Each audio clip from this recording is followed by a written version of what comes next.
Hi, my name is Angelo Madrid. I am an English 201 with Professor Drana. And my topic for today that I'll be talking about is the legalization of marijuana. Should it be legalized or should it not be? Now, obviously, being in college, I've seen quite a bit of people using marijuana for different reasons. Obviously, some use it to fall asleep. I heard a friend today said their dad takes just a little bit to help them go to bed at night sometimes. And I've seen college students everywhere use it like while they go out or just when they're chilling at their house, just to relax maybe. And I haven't seen people use it for this, but I have read somewhere like years ago that they've used it for physical pain to ease the pain. Now, obviously, when you're buying marijuana from either illegal or legal, you want to make sure that it's a good product. You want to make sure it's going to do its job for the purpose that you are buying it for. And in illegal markets, consumers aren't able to fully evaluate the products, where they can't look at it, smell it, as much as they maybe want to. Maybe they're not able to look into it as much as they want to. And with the sellers holding that information from them, from the consumer, that is known as information asymmetry. Now, in legal markets, information asymmetry isn't a thing because there has been a policy put down, according to Vendula Balakova, that avoids the consumers from buying a faulty product. So they're making sure they're getting their money's worth. And they're able to look at the product, make sure it's what they want, make sure it's going to work for them.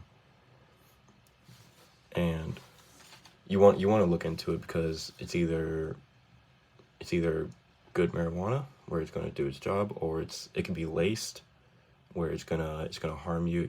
That could even kill you, or it could be a faulty product and not even work at all, and you just wasted your money. Now, Belikova has said that black markets or illegal markets are able to be closed down legalizing marijuana because there's no use for them anymore if it's going to be legal to buy it out in public. And with those markets being closed down, that will allow enforcement costs to be reduced. So police don't have to worry about busting someone for maybe possession of marijuana or a drug bust or something like that. So there's less reason for enforcement to be in that kind of industry to go and arrest people for it.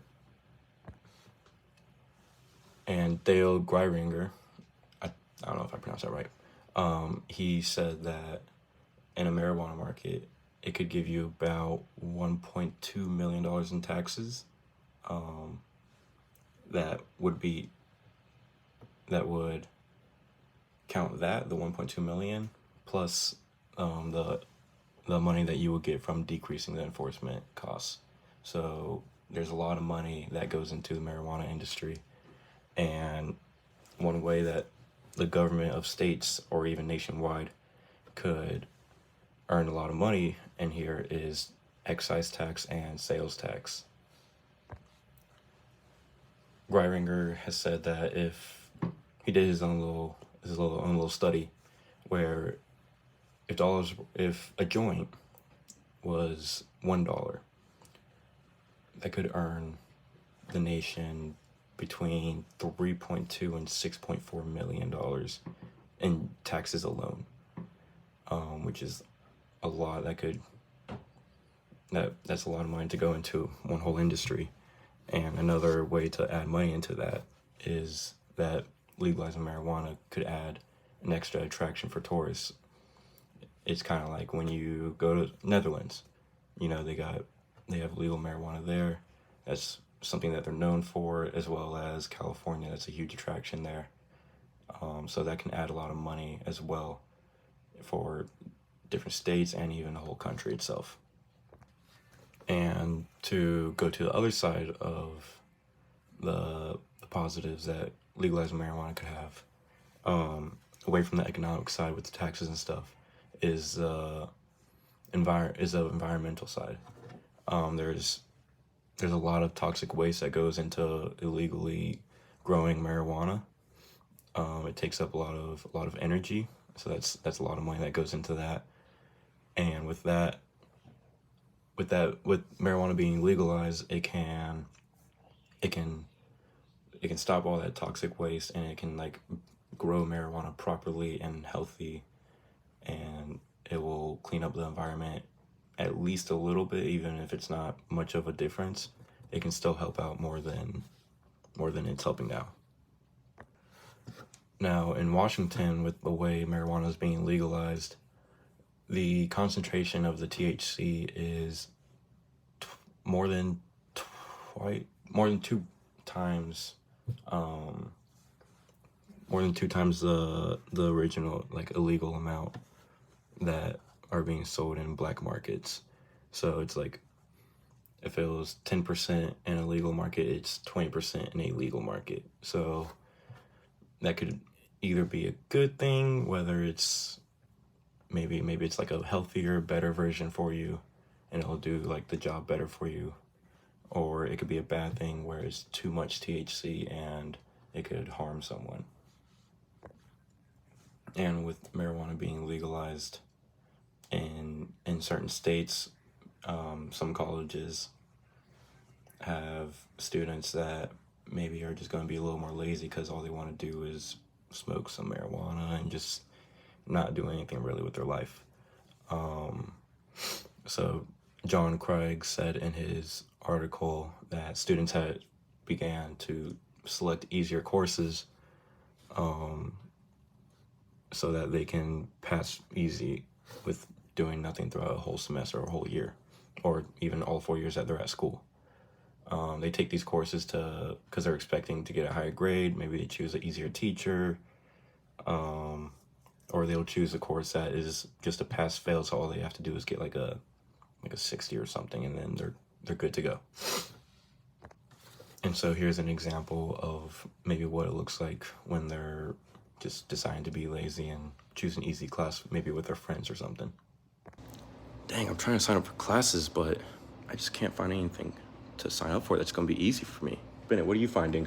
I'm looking at Rate My Professor right now, and I found this one English teacher named Miss Britt. Looks pretty easy. She has a 5.0 rating, so I think I'm going with her. 5.0 rating? Oh, gotta take her. I gotta take for English 201? Oh, yeah. Oh my gosh. That's gonna be the easiest class I've ever taken in my life. So that's just a little example of how students would be taking on courses, which is not what you want, because you want your students to challenge yourself and not worry about what the easiest thing is to do. Maybe even trying the hardest thing is better for them. But people these days are just getting lazy, so they're gonna take the easy route. So with all that being said, obviously the marijuana industry is a little back and forth between the country. Some people agree with it, some people don't agree with it. So that's an issue that people are gonna have to keep doing a little more research on, and maybe we can find a few more benefits, or maybe there's gonna be a few more downfalls of legalizing marijuana that we will fully, as a nation, come to a decision. So so for example, there's positives in the economy for legalizing marijuana. There's positives in the enforcement industry with the police, where we can reduce costs and they're in less danger of maybe a drug bust when it's something as small as marijuana. The environment will be cleaned up in that part, and there's a little more of a safety where the consumer knows a little more about the quality of the product that they are purchasing. And on the other side, the downfalls is that students are using marijuana and finding easy ways to get through school without learning anything, because it's just something about it just makes them feel like being lazy. And another downfall that I saw was that consumers aren't fully trusted maybe with the responsibility of having the access to medicinal marijuana. Maybe they're going out to their friends and like buying it for them so that maybe they just have marijuana just for fun. So that's another downfall where the consumers aren't fully trusted with that kind of responsibility. So yeah, that's all I got. Me personally, I don't have an opinion on if marijuana should be legalized or not. I see lots of downfalls of it, but I also see lots of upside of it. I honestly might keep doing more research into it and see how things can be improved to help out other people. But yeah, so thank you.